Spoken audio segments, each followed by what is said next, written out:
ഏതൊരു പ്രസ്ഥാനങ്ങൾക്കായാലും തുടക്കത്തിലുള്ള ആദർശങ്ങളും മൂല്യങ്ങളും പിന്നീട് ഉയർത്തിപ്പിടിക്കാൻ കഴിയാറില്ല. ഈ ഇൻ്റർനെറ്റ് യുഗത്തിൽ ഭൗതികതയുടെ സ്വാധീനം എല്ലാ പ്രസ്ഥാനങ്ങളെയും പൊതുവെ ബാധിക്കും.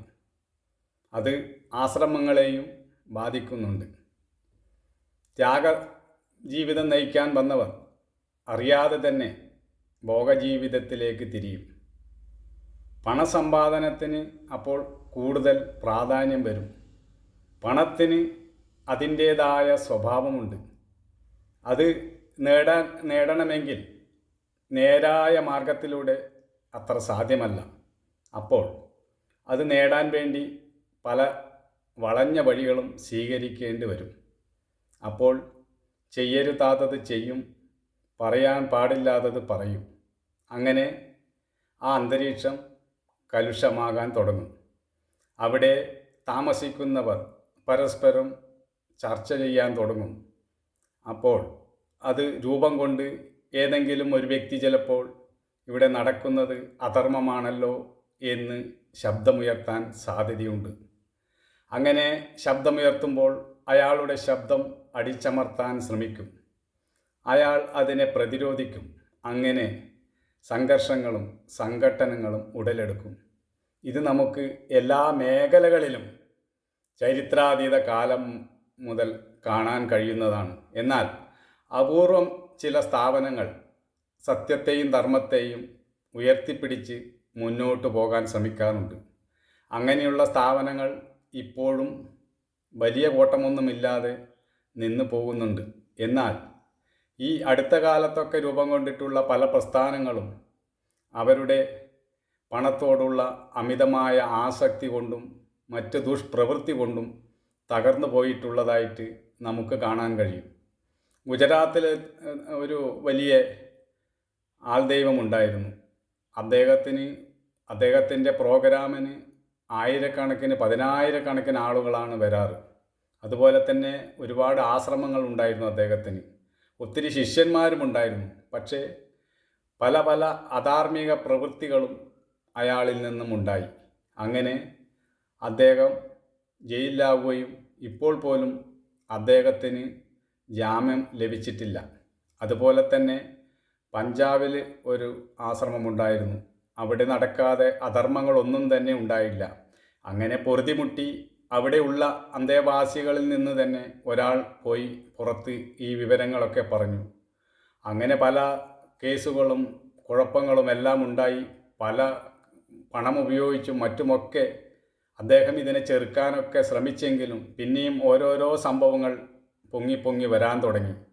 അങ്ങനെ അവസാനം നിയമത്തിന് മുന്നിൽ അയാൾക്ക് തലകുനിക്കേണ്ടി വന്നു.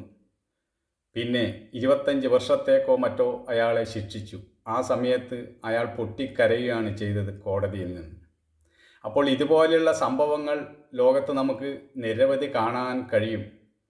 ത്യാഗം പറയുന്നവർ ആ ത്യാഗത്തിൽ ജീവിച്ചില്ലെങ്കിൽ, സത്യം പറയുന്നവർ ആ സത്യത്തിൽ ജീവിച്ചില്ലെങ്കിൽ, കാരുണ്യത്തെക്കുറിച്ച് പറയുന്നവർ ആ കാരുണ്യം ജീവിച്ച് കാണിച്ചില്ലെങ്കിൽ കാലക്രമത്തിൽ അത് തനിക്ക് തന്നെ വിനയായി വരും.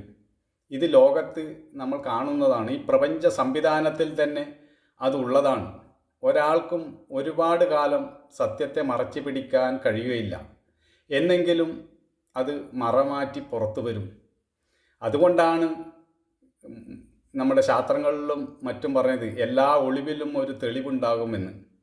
അതങ്ങനെയാണ് പ്രപഞ്ച സംവിധാനം. അതുകൊണ്ടാണ് ഋഷിമാർ പറഞ്ഞത് സത്യമേവ ജയതേ, സത്യമേ ജയിക്കുകയുള്ളൂ. അസത്യത്തിന്, അധർമ്മത്തിന് താൽക്കാലികമായ ഒരു വിജയം ഉള്ളതുപോലെ തോന്നും. പക്ഷേ ആത്യന്തികമായി ജയിക്കുന്നത് സത്യമാണ്. അധർമ്മം പൊളിയുക തന്നെ ചെയ്യും. എത്ര നിരവധി സംഭവങ്ങളാണ് നമുക്ക് ലോകത്ത് കാണാൻ കഴിയുന്നത്. അതുകൊണ്ടാണ് ഋഷിമാർ മഹാവാക്യമായി സത്യമേവ ജയതേ എന്ന് പറഞ്ഞത്. അതുമാത്രമല്ല, സത്യം തന്നെയാണ് ആനന്ദം എന്നും ഋഷിമാർ പറഞ്ഞു. സത്യം നിഷ്ഠ ഹൃദയത്തിൽ ഉണ്ടെങ്കിൽ മാത്രമേ ശാന്തിയും സമാധാനവും കൈവരില്ലൂ. അല്ലെങ്കിൽ എന്തൊക്കെ സമ്പാദിച്ചു കൂട്ടിയാലും, AC റൂമിൽ കിടന്നാലും, നമ്മുടെ ലക്ഷക്കണക്കിന് ആളുകൾ ആരാധിച്ചാലും നമുക്ക് സമാധാനം ലഭിക്കില്ല എന്നാണ് ഉപനിഷത്ത് പറയുന്നത്. അതുകൊണ്ട് തന്നെ ആ ആദർശവും മൂല്യവും ഉയർത്തിപ്പിടിക്കാൻ കഴിയുന്നില്ലെങ്കിൽ അങ്ങനെയുള്ള പ്രസ്ഥാനങ്ങളൊക്കെ തകർന്നു പോവുക സർവ്വസാധാരണമാണ്. ലോകത്ത് എവിടെയും നമുക്കത് കാണാൻ കഴിയും. അതുകൊണ്ട് തന്നെ മൂല്യത്തെ ഉയർത്തിപ്പിടിക്കാൻ ശ്രമിക്കുന്നില്ലെങ്കിൽ പരസ്പരം അവൻ കാരണമാണ് ഇവൻ കാരണമാണെന്ന് പറഞ്ഞിട്ടൊന്നും കാര്യമില്ല. നമ്മൾ എവിടെ നിൽക്കുന്നു, എന്താണ് നമ്മൾ ലോകത്തോട് പറയുന്നത് എന്നതിനെക്കുറിച്ച് നമുക്ക് നല്ല ധാരണയുണ്ടായിരിക്കണം. അതിനനുസരിച്ച് നമ്മൾ ജീവിക്കാൻ പഠിക്കണം, ജീവിക്കാൻ ശ്രമിക്കണം. അല്ലെങ്കിൽ തെറ്റ് ചെയ്യുകയും അതിനെ മറച്ചു പിടിക്കുവാൻ പിന്നെ വേറൊരു തെറ്റ് ചെയ്യും, പിന്നെ വേറൊന്ന് ചെയ്യും, അങ്ങനെ പോയി അതിന് അന്ത്യമില്ലാതാകും. അവസാനം പ്രപഞ്ചശക്തി എല്ലാ തരത്തിലും അയാളെ പൂട്ടാനുള്ള സംവിധാനം ആ പ്രപഞ്ചശക്തിയിൽ തന്നെ ഉണ്ട്. അതിന് എന്തെങ്കിലും ഒരു നിമിത്തമോ കാരണമോ ഉണ്ടാവും. അതുകൊണ്ട് തന്നെ സന്യാസത്തെക്കുറിച്ചും ത്യാഗത്തെക്കുറിച്ചുമൊക്കെ പറയുന്നവർ അതിൻ്റെ ആ മഹത്വം മനസ്സിലായി ജീവിച്ചില്ലെങ്കിൽ ഇതുപോലുള്ള സംഭവങ്ങളൊക്കെ ഉണ്ടാകും. പണം സമ്പാദിക്കുവാനാണ് കൂടുതൽ മോഹമെങ്കിൽ അതിൻ്റേതായ ആ ചിന്താ തരംഗങ്ങളും അവിടെ ഉണ്ടാവും. കലഹങ്ങളുണ്ടാവും, തമ്മിലടിയുണ്ടാവും, വഴക്കുകളുണ്ടാവും, എല്ലാം നടക്കും. അത് ലോകത്ത് എന്നും കണ്ടുവരുന്നതാണ്. മഹാഭാരത യുദ്ധം തന്നെ ഉണ്ടായിട്ടുള്ളത് എങ്ങനെയാണെന്ന് നമുക്കറിയാം. മഹാഭാരത യുദ്ധത്തിൽ 2 കുടുംബങ്ങളാണ് തമ്മിലടിച്ചത്. ജ്യേഷ്ഠാനുജന്മാരുടെ മക്കളാണ് തമ്മിലടിച്ചത്. അതെന്താണ്? അതിനൊക്കെ കാരണം വിട്ടുവീഴ്ച മനോഭാവമില്ലായ്മയാണ്. അല്പം വിട്ടുവീഴ്ച പരസ്പരം ചെയ്യുമെങ്കിൽ മാത്രമേ നമുക്ക് യുദ്ധങ്ങളും കലാപങ്ങളും ഒഴിവാക്കാൻ പറ്റുള്ളൂ. ഞാൻ വലിയവനാണ്, ഞാൻ പറഞ്ഞ കേൾക്കണം എന്നൊക്കെ നമ്മളങ്ങ് നിശ്ചയിച്ചുറപ്പിച്ചാൽ എല്ലാവരും അത് കേട്ടെന്ന് വരില്ല. ഇന്ന് സ്വന്തം മാതാപിതാക്കൾക്ക് കുട്ടികളെ പോലും ശാസിക്കാൻ കഴിയാത്ത അവസ്ഥയാണ്. ഒരു പരിധി അതിനുണ്ട്. ഇല്ലെങ്കിൽ കുട്ടികൾ പോലും അച്ഛനും അമ്മയ്ക്കുമെതിരെ തിരിയും. ഇതെല്ലാം നമ്മൾ മനസ്സിലാക്കി ഒരാളെ അടിമയാക്കി വയ്ക്കാനോ മറ്റുള്ളവരുടെ മേൽ കൂടുതൽ തൻ്റെ അധികാരം അടിച്ചേൽപ്പിക്കാനോ ശ്രമിക്കാൻ പാടില്ല. ഉപനിഷത്തിൽ തന്നെ പറയുന്നത് നാം പരസ്പരം സ്നേഹിക്കട്ടെ, പരസ്പരം ദ്വേഷിക്കാതിരിക്കട്ടെ, നമ്മുടെ അറിവ് തേജസ്സുറ്റതായി തീരട്ടെ എന്നൊക്കെയാണ് ഉപനിഷത്തിലൊക്കെ ആദ്യ മന്ത്രം ചൊല്ലുന്നത് തന്നെ. അവിടെ ആരും ചെറിയവനോ വലിയവനോ ആവുന്നില്ല. ഒരു പാരസ്പര്യം അവിടെ കൊണ്ടുപോകാൻ കഴിയുന്നുണ്ട്. നമ്മൾ പണത്തിന് വേണ്ടി കൂടുതൽ ആസക്തി കാണിക്കുമ്പോഴാണ് എല്ലാ സ്ഥാപനങ്ങളിലും സംഘർഷങ്ങളും സംഘട്ടനങ്ങളും ഉണ്ടാവുന്നത്. അപ്പോൾ ബാങ്കിനെ വഞ്ചിക്കുവാനും അല്ലെങ്കിൽ ഗവൺമെൻറ്റിനെ വഞ്ചിക്കുവാനും എല്ലാമുള്ള പദ്ധതികൾ ആവിഷ്കരിക്കും. അതിനുള്ള ഉപദേശങ്ങൾ തരുവാനുള്ള ആളുകൾ വരും. അവർ പറയുന്നതനുസരിച്ച് പ്രവർത്തിക്കും. അങ്ങനെ പല അഴിമതികളും നടത്തും. കുറേ കാലം കഴിയുമ്പോൾ ആരെങ്കിലും അത് പുറത്തു കൊണ്ടുവരും. പിന്നെ അയാളെ കൊല്ലാൻ ശ്രമിച്ചെന്ന് വരും, അയാളെ കേസിൽപ്പെടുത്താൻ ശ്രമിച്ചെന്ന് വരും. കാരണം തനിക്കെതിരെ തിരിഞ്ഞാൽ പിന്നെ തൻ്റെ ഇമേജ് നഷ്ടപ്പെടുമല്ലോ എന്ന ചിന്ത വരും. ഇങ്ങനെ ഓരോ സ്ഥലത്തും സംഭവങ്ങൾ പൊട്ടിപ്പുറപ്പെടുന്നത് നമുക്ക് കാണാം. അവസാനം ആരാണോ അധർമ്മം ചെയ്തത് അയാൾ പിടിക്കപ്പെടുന്നതായിട്ടാണ് കാണുന്നത്. ആദ്യം സത്യത്തിന് വളരെയധികം വേദന സഹിക്കേണ്ടി വരും. പക്ഷെ അവസാനം സത്യമാണ് ജയിക്കുന്നതായിട്ട് കാണുന്നത്. അതുകൊണ്ട് ആരെങ്കിലും എന്തെങ്കിലും തുറന്ന് പറയുമ്പോൾ അത് അവൻ അങ്ങനെയാണ്, അവൻ കള്ളസ്വാമിയാണ് എന്നൊന്നും പറയാതെ യാഥാർത്ഥ്യങ്ങൾ മനസ്സിലാക്കാൻ ശ്രമിക്കുകയാണ് വേണ്ടത്. പിന്നെ പലരും കമൻ്റൊക്കെ എഴുതുന്നത് കണ്ടു, പിന്നെ ഇത് സനാതന ധർമ്മത്തിന് എതിരാണ്. സനാതന ധർമ്മം എന്ന് പറഞ്ഞാൽ ഇതിൻ്റെ അർത്ഥം എന്താണെന്ന് മനസ്സിലാക്കണം. സനാതനം എന്ന് പറഞ്ഞാൽ നാശമില്ലാത്തത് എന്നാണ് അർത്ഥം. അതൊരിക്കലും ഉണ്ടായതല്ല. അതിനെ നശിപ്പിക്കാൻ ഒരാൾ വിചാരിച്ചാലും സാധിക്കില്ല. സത്യത്തെ നിലനിർത്താൻ നമ്മൾ ആരും ശ്രമിക്കേണ്ട. അധർമ്മത്തെ നിലനിർത്താനും അസത്യത്തെ നിലനിർത്തുവാനുമാണ് നമ്മൾ പാടുപെടുന്നത്. സത്യം അതിൻ്റെ സ്വരൂപത്തിൽ തന്നെയാണ് നിലനിൽക്കുന്നത്. അതിനെ തളർത്താനോ ഉയർത്താനോ ഒന്നും നോക്കേണ്ട ആവശ്യമില്ല. അതിനാർക്കും ഒന്നും ചെയ്യാൻ പറ്റില്ല. അതുകൊണ്ട് സനാതനധർമ്മം നശിച്ചു പോകും എന്നൊന്നും ആരും ഭയപ്പെടേണ്ട ആവശ്യമില്ല. അതിന് നിലനിർത്താൻ സനാതനധർമ്മത്തിന് തന്നെ അറിയാം. പിന്നെ അതിൽ വരുന്ന അവച്ചയങ്ങൾ, മൂലച്യുതികൾ, അത് ആ പ്രപഞ്ച പ്രോഗ്രാം തന്നെ അതിനൊക്കെ അടിച്ചൊതുക്കും, അതിനെ നിലനിർത്തുകയും ചെയ്യും.